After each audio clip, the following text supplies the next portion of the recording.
Hello friends, तो आज हम बात करेंगे जॉब वैकेंसीज़ के बारे में जो कि इंडिगो कंपनी में निकली हुई है। इंडिगो एक काफ़ी अच्छी कंपनी है और इस कंपनी का नाम हर किसी ने सुना हुआ है। तो इसी में जॉब वैकेंसी निकली हुई है जिसका मैंने फुल वीडियो बनाया हुआ है। तो आप लोग इस वीडियो में स्टार्टिंग से लेके एंड तक बने रहिए, स्किप मत करिए। इसमें मैंने सारी चीज़ें इस वीडियो में बताई है कि उसमें एज क्राइटेरिया क्या है, अपर एज लिमिट क्या रखी है, क्वालिफ़िकेशन में क्या क्या मांगा है, फ्रेशर मांगा है, एक्सपीरियंस है, क्या चीज़ें, सारी चीज़ें बताई है मैंने।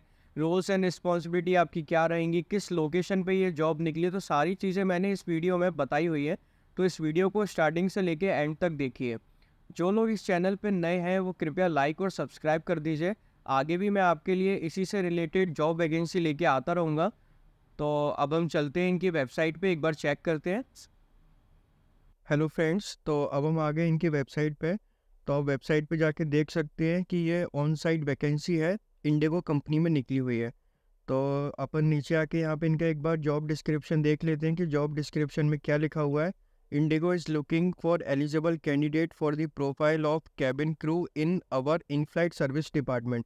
तो ये किस चीज़ की वैकेंसी है? कैबिन क्रू मेंबर की वैकेंसी है, तो वो उसके लिए ये वैकेंसी है। ठीक है, अब अपन इनका क्राइटेरिया पढ़ लेते हैं, इन लोगों ने क्या क्या क्राइटेरिया मांगा हुआ है।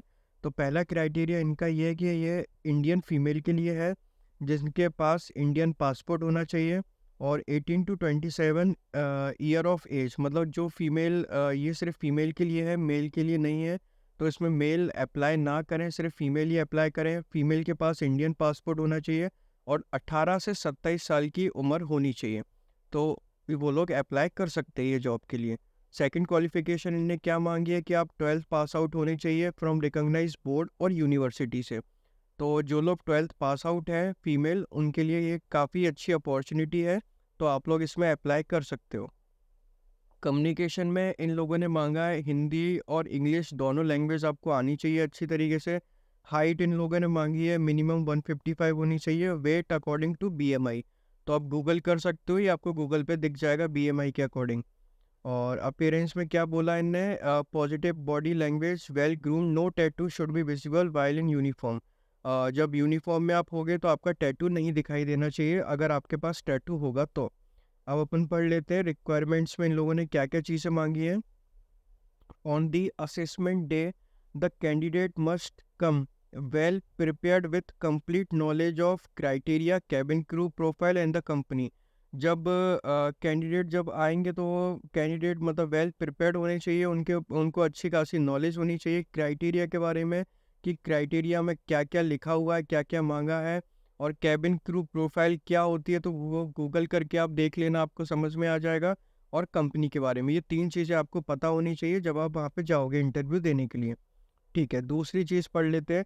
The dress code for the interview is a half sleeve shirt, knee length well fitted skirt with skin colour stocking and with makeup.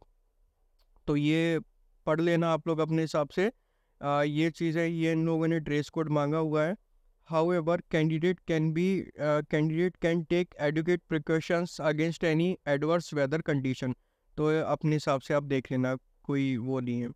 Candidate must carry 2 passport size photo soft copy along with 1 hard copy of update resume, photocopies of 10th 12th mark sheet, Aadhaar card, PAN card, passport. मतलब आपके पास जितने भी document होंगे शुरू से लेके अभी तक के सारे लेके चले जाना। मतलब 10th की, 12th की, Aadhaar card, PAN card, ration card और passport size photo, passport, resume, सारी चीज़ें आप लेके चले जाना इनके पास। मतलब कोई भी चीज़ ऐसी रहनी नहीं चाहिए। ठीक है, अब पढ़ लेते हैं अब क्या लिखा है। Candidate are required to wear mask at all times, entry will be strictly prohibited without mask. मतलब जो लोग इस जॉब के लिए अप्लाई करेंगे, इंटरव्यू के लिए जाएंगे तो वो मास्क लगा के जाए, बिना मास्क के नहीं जाए, क्योंकि बिना मास्क के आपकी एंट्री यहाँ पे होगी नहीं। Candidate are requested to download Arogya Setu app before entering the interview venue. अच्छा, मतलब जैसे कि जब आप इंटरव्यू देने के लिए जाओगे ना, तो आप लोग को बेसिकली करना ये आरोग्य सेतु जो एप्लीकेशन है वो इंस्टॉल करके जानी है उनको दिखाने के लिए कि आपके कोविड वगैरह नहीं है। ये सब चीज़ें नॉर्मल है, कोई बड़ी बात नहीं है।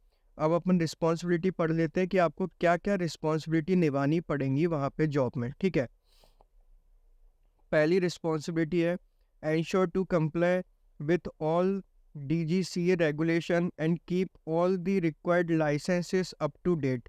ठीक है, following your agreements to your best ability and ensure you drive all ethical practices agreements के according. ठीक है, थर्ड पढ़ लेते, be always medically fit and follow all your rest regulation to comply with flying duties.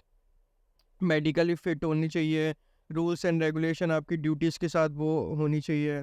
B responsible to follow all your roster guidelines and adhere to all reporting on time. मतलब आप guidelines के according मतलब follow करोगे और reporting दोगे on time. ठीक है, अब देख लेते हैं, ensuring you know all your circulation and be knowledgeable on your product and service. मतलब आपको जो नॉलेज होनी चाहिए प्रोडक्ट और सर्विसेज के बारे में. Fulfil all regulation on time, ensure you follow all standard operating procedure. मतलब फुलफिल क्या करना है, सारे रेगुलेशंस ऑन टाइम पे, और आपको पता होना चाहिए कि स्टैंडर्ड ऑपरेटिंग प्रोसीजर के बारे में. Follow your standard operating procedure. Comply with all service level agreement and to all best practice at all time. ठीक है, कोई दिक्कत नहीं है, ये तो कर ही लेंगे.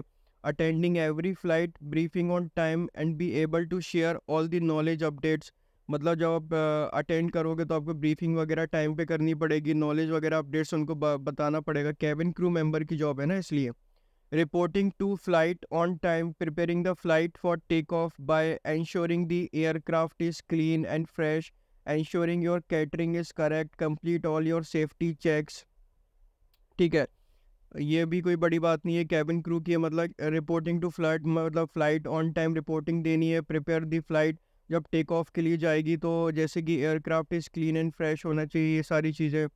You have to ensure you will keep your grooming image at its best and look fresh. ठीक है, तो ठीक है, अच्छी बात है.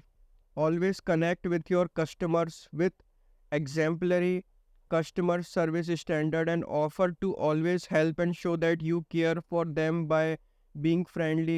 Build on creating a great environment. मतलब आपको जो वहाँ पे कस्टमर होंगे उनके साथ काफ़ी अच्छी तरीके से बिहेव करना पड़ेगा, आप रूड नहीं हो सकते हो. ठीक है, you have to ensure that you have briefed all customers and on all safety and security guidelines. मतलब आपको कस्टमर को सारी चीज़ें, मतलब जो पैसेंजर होंगे कस्टमर होंगे उनको आपको सारी चीज़ें बतानी पड़ेगी, सेफ्टी रिक्वायरमेंट से रिलेटेड, सेफ्टी गाइडलाइन से रिलेटेड. अगर वो कुछ भी अगर आपसे पूछते हैं तो at all time follow all guidelines and be mindful to take over any emergencies. मतलब गाइडलाइंस वगैरह फॉलो करनी पड़ेगी, इमरजेंसी आई तो वहाँ पे भी आपको काम करना पड़ेगा. Be confident in making announcement when ever required and show confidence. Announcement वगैरह करनी पड़ेगी. Briefing in finest customer delight factor wherein you will be display your passion to be people centric and above all present the best version of you in dealing with them. Creating wow moments for your customer and celebrate their journey together. ठीक है, display the highest standards in handling and presenting food and beverages. तो मतलब आपको display the highest standard dealing with presenting foods वगैरह का वो हो गया जो फ्लाइट्स में मिलते हैं. Ensure you will follow all service guidelines. तो मतलब जो सर्विस गाइडलाइंस है, एग्रीमेंट्स हैं, वो सारे आपको फॉलो करने पड़ेंगे, सारी चीज़ें आपको देखनी पड़ेंगी. Give particular attention to passenger with special need, children, disabled, elder etcetera. मतलब जो बच्चे हैं, डिसेबल्ड हैं या बूढ़े हैं, तो उन लोगों पे आपको काफ़ी अटेंशन देना पड़ेगा. उनको कोई प्रॉब्लम तो नहीं हो रही है, कोई इश्यूज़ तो नहीं हो रहे. इफ़ उनको कोई क्वेरीज है, इश्यूज़ है, प्रॉब्लम है, तो वो आपको सॉल्व करना पड़ेगी. Be able to always provide assistance to your customer needs on time will be your priority and also monitor the cabin during and after service. मतलब ये कि अगर कस्टमर को कोई ज़रूरत है तो आपको वहाँ पे एट प्रेजेंट होना पड़ेगा. ये नहीं कि आप नहीं जा रहे हो, 10 मिनट से आ रहे हो, नहीं, हाल के हाल आपको ऑन टाइम पे जाना पड़ेगा. Monitoring the cabin through out the flight and keep the aircraft clean at all. Clean होना चाहिए. Always promote the airline as a brand and share all the options available which will enhance their overall experience. Be able to sell the extra services on board. मतलब customer या जो passenger रहेंगे उनके साथ आपको काफ़ी अच्छा बिहेव करना पड़ेगा और काफ़ी अच्छी उनको फैसिलिटी और सर्विस देनी पड़ेगी, जिससे उनको ये लगे कि नहीं, नेक्स्ट टाइम भी हमको यही फ़्लाइट से जाना चाहिए, क्योंकि काफ़ी अच्छा फ्रेंडली नेचर है और एनवायरनमेंट काफ़ी अच्छा है ये फ़्लाइट का, तो इसी से जाना चाहिए। ऐसा आपको करना पड़ेगा। ठीक है। Make note of all special request from customer and deliver the same. Always thank your customer before landing and bid farewell to see them again. मतलब उनको आपको हमेशा मतलब थैंक यू वगैरह कस्टमर को बोलना पड़ेगा बिफोर लैंडिंग और and bid farewell to see them again after flight. Ensure you finish all the reports and requirement before you sign off. Sign off करने से पहले आपको सारी फॉर्मेलिटी, सारी चीज़ें आपको कंप्लीट करनी पड़ेगी। तो अपन आके एक बार यहाँ पे देख लेते हैं कि ये क्या चीज़ है। तो जॉब आईडी क्या लिखी है, 28511। इससे हमको कोई लेना देना नहीं है। जॉब टाइप क्या, कॉन्ट्रैक्चुअल है, कॉन्ट्रैक्ट पे है। तो ये पहले इन लोगों ने बताया था कि गाइडलाइंस फॉलो करनी पड़ेगी। एग्रीमेंट कॉन्ट्रैक्ट, तो वो वाला कॉन्ट्रैक्ट हो गया। लोकेशन क्या दी गई है, पुणे की लोकेशन दी गई है। बिजनेस यूनिट क्या है, कैबिन क्रू है। ठीक है। और एक्सपीरियंस में देख लेते हैं अपन। एक्सपीरियंस क्या मांगा है इनने, 0 to 2 ईयर। मतलब सबसे इम्पोर्टेंट चीज़ क्या है, एक्सपीरियंस। तो एक्सपीरियंस इन लोगों ने कोई मांगा नहीं है, जस्ट बिकॉज इन लोगों ने ऑलरेडी मेंशन किया गया था 10th+2। मतलब कि आपको 12th पास आउट होने चाहिए। तो 12th पास आउट वालों के पास ग्रेजुएशन वाला तो एक्सपीरियंस होगा ही नहीं, तो वो लोग अप्लाई कर सकते हैं फ्रेशर। इफ़ अगर किसी के पास ऑलरेडी एक्सपीरियंस है तो वो भी इसमें अप्लाई कर सकता है। ऑर्गेनाइजेशन में क्या है, इन फ्लाइट सर्विस। ठीक है। अब हम ऊपर आ जाते हैं, इसको एक बार देख लेते हैं कि इसको अप्लाई कैसे करना है। इसको अप्लाई करने के लिए सीधे बेसिकली आपको लॉगिन करना पड़ेगा। हाँ, यहाँ पे लिखा है log in to register now. इस पे आप अपन क्लिक करेंगे। लॉग इन टू रजिस्टर पे जब आप क्लिक करोगे तो यहाँ पे आपको ईमेल आईडी और पासवर्ड डालना पड़ेगा। जैसे ही आप ईमेल आईडी और पासवर्ड डाल दोगे, उसके बाद रिज्यूम का ऑप्शन आएगा।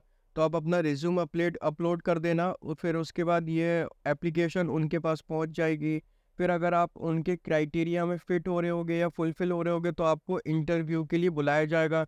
इंटरव्यू के लिए जब आपको बुलाया जाएगा तो आपको ऊपर मैंने आपको ऑलरेडी बताया हुआ है इस वीडियो में कि इंटरव्यू के लिए जब आप जाओगे तो ड्रेस कोड क्या होना चाहिए, पासपोर्ट साइज़ फ़ोटो होना चाहिए, मास्क होना चाहिए, आरोग्य सेतु एप्लीकेशन होना चाहिए। 1-2 चीज़ें और हैं, वो शायद मैं भूल रहा हूँ, तो वहाँ पे जाके देख लेना। वो सारी चीज़ें आपके पास होनी चाहिए। जब आपका इंटरव्यू हो जाएगा, डॉक्यूमेंट वेरिफिकेशन हो जाएगा, इट मीन्स आप सिलेक्ट हो गए। अगर आपके पास कोई नोटिफिकेशन या ईमेल नहीं आता है तो आप ये समझ लेना कि इनके क्राइटेरिया में आप फिट नहीं बैठ रहे हो। ठीक है। Thank you for watching this video.